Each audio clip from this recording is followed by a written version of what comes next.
Friends, welcome back to our channel Sumit की पाठशाला।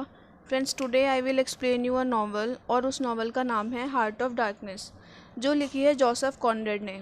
दोस्तों, शुरू करने से पहले चैनल को सब्सक्राइब करें और बेल आइकन को प्रेस करना बिल्कुल ना भूलें।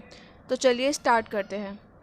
फ्रेंड्स, इस नॉवल में कॉनरेड ने अफ्रीका की खुद की एक्सप्लोरेशन की बात की है।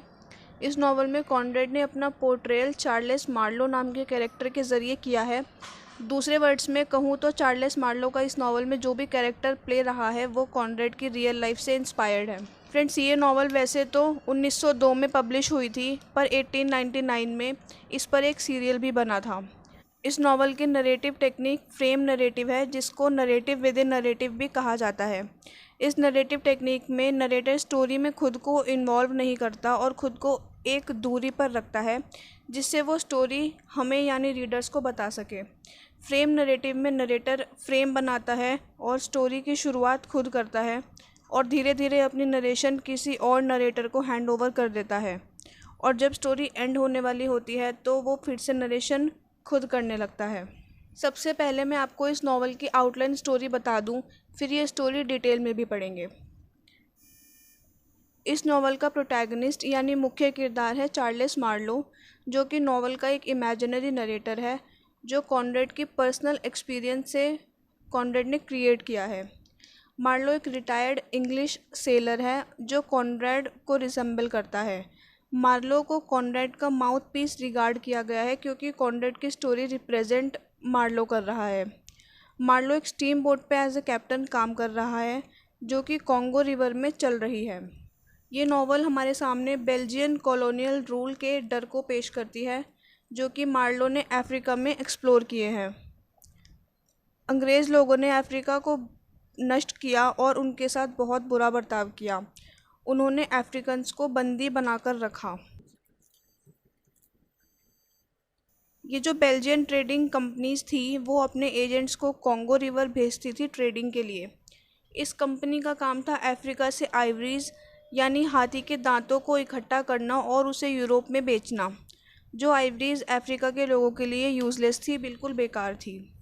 इसी कंपनी में एक आदमी काम करता था जिसका नाम होता है मिस्टर कर्ट्स, और वो कंपनी में और कॉन्गो रिवर नेटिव्स के लिए भगवान के बराबर था क्योंकि वो सबसे ज़्यादा आइवरीज सप्लाई करता था। नॉवल में आइवरी अंग्रेज़ों के लालच की तरफ संकेत करती है। कंपनी के लिए जो एजेंट जितनी ज़्यादा आइवरीज लाता वो उतना महान कहलाता और उतनी ही जल्दी उसका प्रमोशन होता। एक बहुत ही फेमस राइटर चिनुआ अचेबे ने जोसेफ कॉनरेड की इस नॉवल को रेसिस्ट बताया क्योंकि इसमें अंग्रेज़ों द्वारा अफ्रीकन नीग्रोस का एक्सप्लॉयटेशन दिखाया गया है जिनका कॉम्प्लेक्शन डार्क होता है। इस नॉवल में कॉनरेड ने अफ्रीकन लोगों का डिस्क्रिप्शन देते हुए फेसेस लाइक ग्रोटेस्क मास्क जैसे अगली और डिसरिस्पेक्टफुल वर्ड्स का यूज़ किया, इसलिए चिनुआ अचेबे के अकॉर्डिंग ये नॉवल रेसिस्ट है। यही कारण है कि चिनुआ अचेबे ने हार्ट ऑफ डार्कनेस के जवाब में नॉवल थिंग्स फॉल अपार्ट लिखी। हालांकि बहुत से क्रिटिक्स अचेबे के इस पॉइंट ऑफ व्यू से असहमत थे।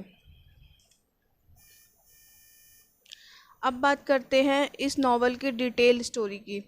हार्ट ऑफ डार्कनेस शुरू होती है नेलिक पर, जो कि एक ब्रिटिश शिप है और वो लंदन की थेम्स रिवर में चल रही है। शिप में 5 लोग हैं। कंपनी का डायरेक्टर, एक लॉयर, एक अकाउंटेंट, मार्लो और बेनाम नरेटर। नरेटर स्टोरी की शुरुआत अपने साथियों को लंदन की हिस्ट्री बताते हुए करता है। फिर मार्लो स्टोरी नरेट करते हुए अपनी कॉन्गो रिवर की यात्रा का वर्णन करता है। वो कहता है कि उसे बचपन से ही शौक था कि वो दुनिया का हर कोना देखे और एडवेंचर करे। वो अनजान लोगों को जानना चाहता था, इसीलिए वो कॉन्गो रिवर की यात्रा के लिए निकल पड़ता है। अपनी आंट की हेल्प से वो बेल्जियन ट्रेडिंग कंपनी में एज अ कैप्टन नौकरी पाता है।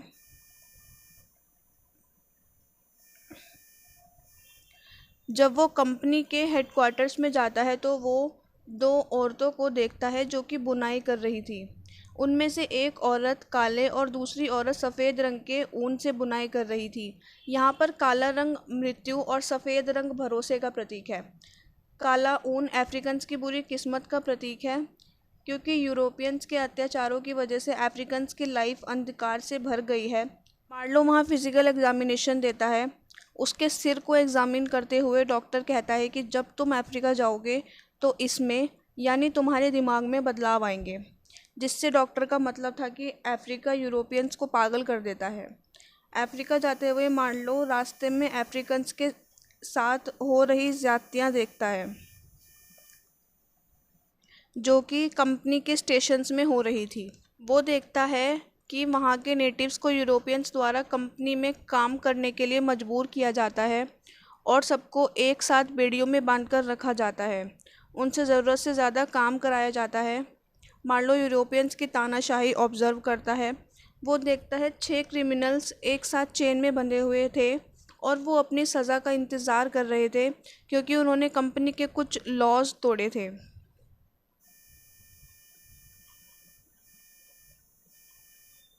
मार्लो कंपनी को वाइट सेपुल्कर यानी कब्र के नाम से डिस्क्राइब करता है, जो कि अपनी ड्यूटी सिविलाइज्ड बनने के लिए और अफ्रीका को रोशनी देने के लिए कर रहे थे।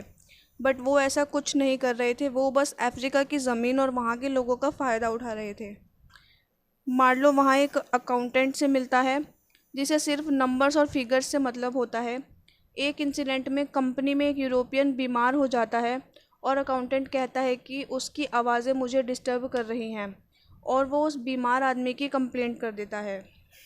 अकाउंटेंट मार्लो को मिस्टर कर्ट्स के बारे में बताता है और कहता है कि मिस्टर कर्ट्स बहुत ही शातिर एजेंट है जो कि कंपनी को सबसे ज़्यादा आइवरीज देते हैं। मार्लो कंपनी के आउटर स्टेशन से सेंट्रल स्टेशन जाता है और कुछ महीने वहीं बिताता है क्योंकि उसकी बोट नदी में फंस जाती है, इसीलिए उसे मजबूरन वहाँ रहना पड़ता है। वहाँ वो एक ईंट बनाने वाले आदमी से मिलता है जो उसे कंपनी के बारे में इंफॉर्मेशंस देता रहता है। वो बताता है कि वो बस नाम का ब्रिक मेकर है क्योंकि उसके पास ब्रिक्स यानी ईंट बनाने का मटेरियल नहीं है। फिर मार्लो जनरल मैनेजर से मिलता है जिसका कैरेक्टर बहुत बेकार है और वो साजिशें रचता रहता है। उसे डर है कि कर्ट्स उससे उसकी पोस्ट न छीन ले। फिर स्टोरी में मैनेजर के अंकल आते हैं जो कि एल्डोराडो एक्सप्लोरिंग कंपनी के लीडर हैं। मार्लो मैनेजर और उसके अंकल की बातें सुन लेता है जिसमें मैनेजर अपनी पोस्ट खोने का डर उनसे शेयर करता है, तो उसके अंकल उसे पावर पे भरोसा रखने के लिए कहते हैं और मार्लो को पता चलता है कि उसकी स्टीम बोट के एक्सीडेंट के लिए मैनेजर ही जिम्मेदार था। मैनेजर ने मार्लो तक कोई भी मदद नहीं पहुंचने दी ताकि मार्लो मिस्टर कर्ट्स तक ना पहुंच पाए और मिस्टर कर्ट्स की हेल्प ना कर पाए क्योंकि मिस्टर कर्ट्स बीमार थे और मैनेजर नहीं चाहता था कि मिस्टर कर्ट्स ठीक हों। मार्लो मैनेजर वहाँ के कुछ नेटिव्स और कंपनी के कुछ और लोगों के साथ कंपनी के इनर स्टेशन में जाता है जब उसकी बोट रिपेयर हो जाती है। रास्ते में मार्लो और उसके साथियों पर सुलगी हुई लकड़ियों से हमला होता है और उसके साथ एक नोट होता है जिस पे लिखा होता है ये लकड़ियाँ आपके लिए हैं। वे लकड़ियाँ जब स्टीम बोट पे गिरती हैं तो वहाँ धुआं धुआं हो जाता है और जैसे ही धुआं हटता है तब वे लोग देखते हैं कि उनकी स्टीम बोट पर नेटिव्स ने हमला कर दिया है। इस लड़ाई में मार्लो के एक साथी की मौत हो जाती है। मार्लो जैसे तैसे इनर स्टेशन पहुंचता है और वो वहाँ एक बिल्डिंग देखता है जो कि सड़ रही होती है और उसकी कंडीशन बहुत ही ख़राब होती है। उस बिल्डिंग के बाहर बहुत सारी पोस्ट्स लगी होती हैं और हर पोस्ट के साथ एक राउंड बॉल भी है। बाद में मार्लो को पता लगता है कि वो बिल्डिंग कर्ट्स की है और वो बॉल्स नहीं, इंसानों के सिर हैं। उसे कुछ रशियंस मिलते हैं और बताते हैं कि कर्ट्स जिंदा है। मार्लो को पता लगता है कि उस पे जो हमला नेटिव्स ने किया था वो इसीलिए किया था क्योंकि वे लोग नहीं चाहते थे कि कोई कर्ट्स को उनसे दूर ले जाए, क्योंकि कर्ट्स वहाँ के लोगों के लिए भगवान था। कुछ यात्रियों ने कर्ट्स को स्ट्रेचर पे रख के बिल्डिंग से बाहर निकाला। मार्लो कर्ट्स को बोट में अपने साथ ले जाता है और वो एक लड़की को भी देखता है जो कर्ट्स की मिस्ट्रेस थी।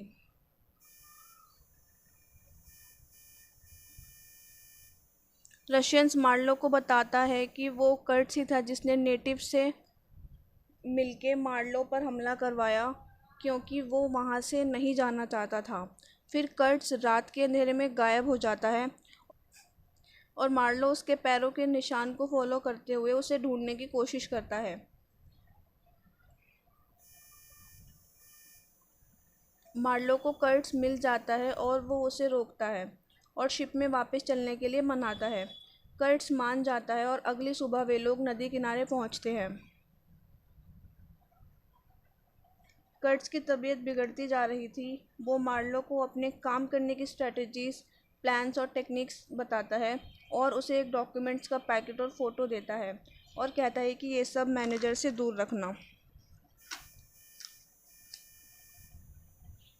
फिर एक शाम मार्लो कर्ट्स के कमरे में जाता है और कर्ट्स अपने अंतिम शब्द कह रहा होता है जो कि थे द हॉरर, द हॉरर। कर्ट्स मर जाता है और अगली सुबह उसे जंगल में दफना दिया जाता है। इसके बाद मार्लो अपने घर वापस आ जाता है और बीमार हो जाता है। उसकी आंट उसका ध्यान रखती है। फिर कुछ दिनों बाद कंपनी से एक आदमी मार्लो से वो डॉक्यूमेंट्स लेने आता है, बट मार्लो उसे वो डॉक्यूमेंट्स नहीं देता। मार्लो कर्ट्स की कब्र के पास जाता है।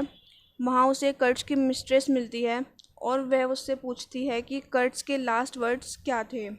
मार्लो उससे झूठ बोलता है कि कर्ट्स का लास्ट वर्ड तुम्हारा नाम था। मार्लो की कहानी यहीं ख़त्म होती है और बेनाम नरेटर काले बादलों को देखता है और थेम्स नदी को देखता है और सोचता है कि थेम्स एक अंधेरे से भरे दिल में बह रही है। फ्रेंड्स, बहुत से एग्ज़ाम्स में इस नावल के टाइटल के बारे में पूछा जाता है, इसलिए मैं आपको इसके टाइटल से जुड़ी कुछ इम्पॉर्टेंट बातें भी बता देती हूँ।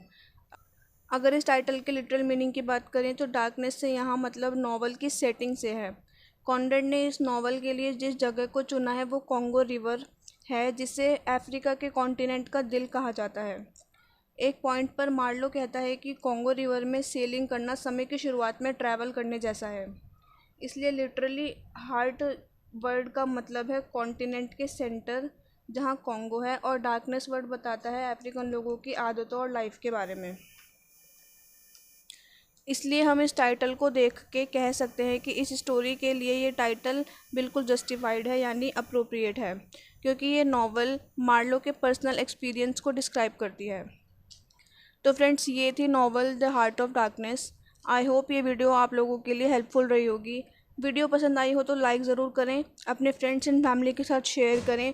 कोई डाउट हो तो कमेंट्स में पूछें और चैनल पे नए हो तो चैनल को सब्सक्राइब ज़रूर करें और बेल आइकन को प्रेस करना बिल्कुल ना भूलें, जिससे आपको हमारी वीडियोज़ के नोटिफिकेशंस टाइम पर मिलती रहे। Thank you so much for watching guys.